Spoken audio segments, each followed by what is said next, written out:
Alors, 1 € à 1,20, 1,25, c'est 1 € qui reste 1 € à une parité normale pour nous, ce qui correspond à peu près à son cours d'introduction.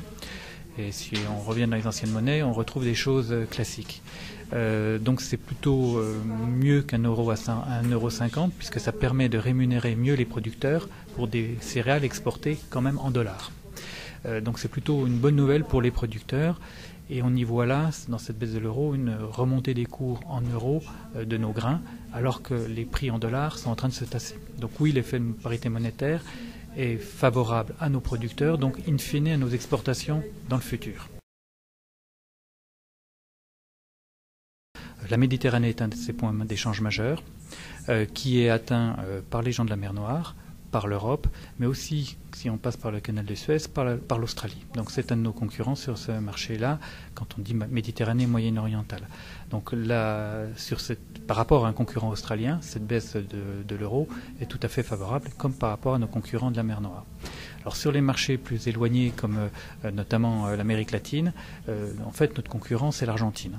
Et l'Argentine, c'est plutôt la baisse de ses disponibilités qui nous permettent d'envisager des exports plutôt qu'autre chose, puisqu'autrement les coûts d'approche et les coûts argentins leur permettent en général d'être très compétitifs par rapport à nous. Enfin, le troisième marché de contact, c'est l'Afrique. Et sur l'Afrique australe, où l'Argentine est un de nos concurrents, cette baisse, les coûts de fret commencent à être intéressants pour nous et cette compétitivité, on pense, nous a donné quelques opportunités, mais à mettre en relation aussi avec le manque de disponibilité de l'Argentine. Donc les deux effets sont à prendre en compte, peut-être pas que l'effet parité monétaire.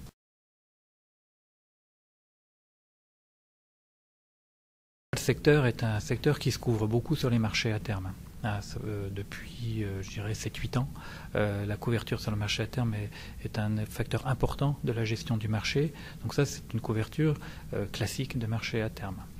Mais la meilleure façon de se couvrir, c'est aussi d'aller chercher des marchés à l'export. C'est aller chercher les marchés.